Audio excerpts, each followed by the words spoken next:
Hey, it's your Boomer Consumer, and on this channel I review affordable hi-fi gear. And this is the topping A90 Discrete Headphone Amplifier. Now, as a disclaimer, this was sent on loan from APOS, but no one's reviewed this video prior to posting, and all opinions are my own. Now, the A90 is a balanced amplifier, and possibly the benchmark that all other headphone amps under, say, $1,000 should be judged. The A90 Discrete can be purchased either separately for $599 or as a combo with either the topping D90 SE DAC, which supports MQA, or below I actually have the D90 LE, which does not support MQA, which I reviewed in a previous video. And I will include a link to that down below. I also have the link to the A90 product page as well if you want some additional information. So what makes this amp so special? Well, first, it uses 4 fully discrete nested feedback composite amplifiers, or NFCA. It also uses an R2R volume control. It just has such a great sound. You may not hear that on the mic. Just a nice clicky sound to that. It ships with the remote, a redesigned user interface, ground loop noise terminator, and a lot more. It's really an approved version over the topping A90 headphone amplifier. Now, I should mention the A90 is packed with some really killer specs and features. Right? It ships with a 4-pin XLR balanced output, a 4.0mm balanced and 6.35mm single-ended output. There's 2 different gain settings, an input extender, as well as 145 dB of dynamic range, and the power output of 9,800 milliwatts for 2 channels. So the bottom line is this amplifier can power high impedance headphones all the way down to high sensitivity in-ear monitors. Now, you can also put the A90 Discrete into preamp mode, and you can connect it up to a power amp, say for bookshelf speakers or floor speakers. Now, I've been using my unit with the topping D90 LE DAC, and I spent about 2 weeks listening to the two. The listening experience was nothing short of freaking incredible.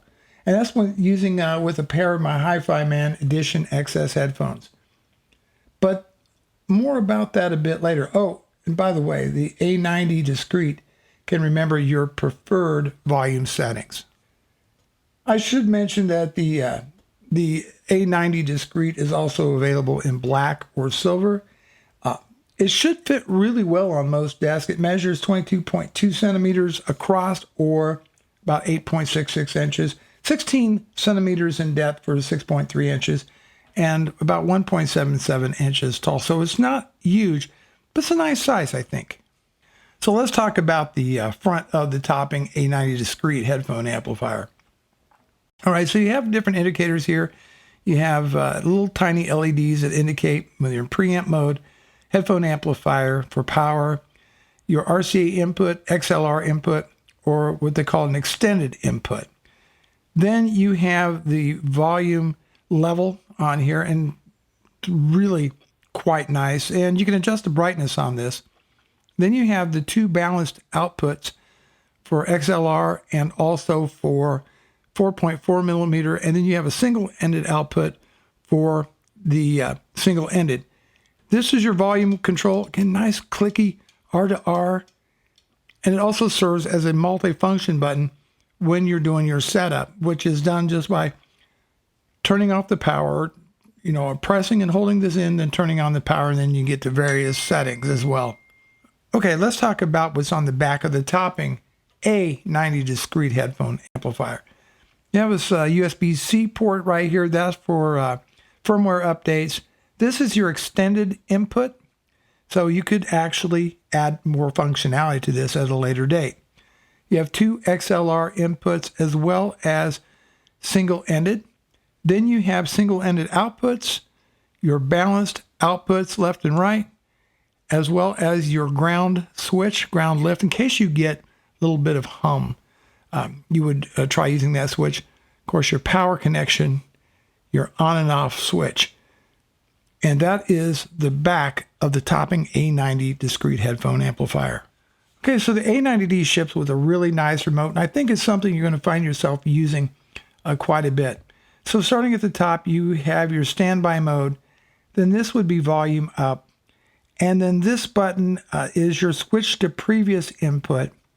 And then when you get to here, that is going to be your output channel switching. And then this is for user setting 1. And then this is for the gain. And you have different levels of gain, like a high and a low gain on the amplifier. On this other remote, you have a mute. This is your OK button.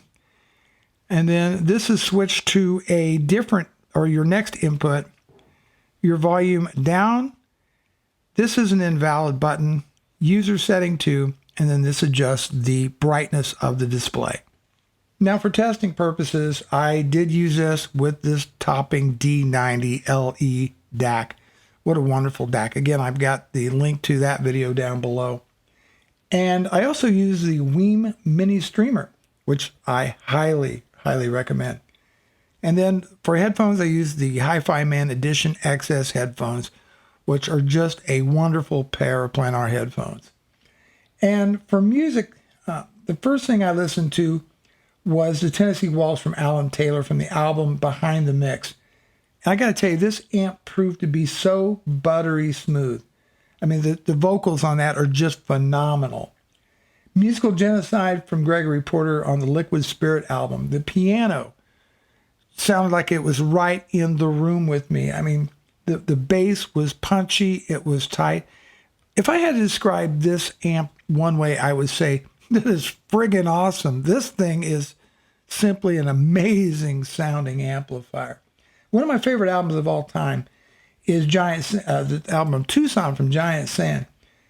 And if you ever listen to the song Windblown Waltz, it's just got this haunting melodic melody to it. It is fun guitar. It's a beautiful song, and I really think it pushes the DAC and the amplifier just to the maximum level of extracting every little detail of the music. Never sounded colored. It never sounded too bright. It never sounded dark. It always sounded. This is actually, in my opinion, something you could say this is going to be a reference level headphone amplifier. To wrap things up, I have a demo playlist of about 150 different tracks. And I got to tell you, I think this is really the best headphone amp I have had the pleasure of listening to. And I do believe this is a reference level amp. And, others should be compared to this in that under $1,000 range. We're talking $599 for this amp.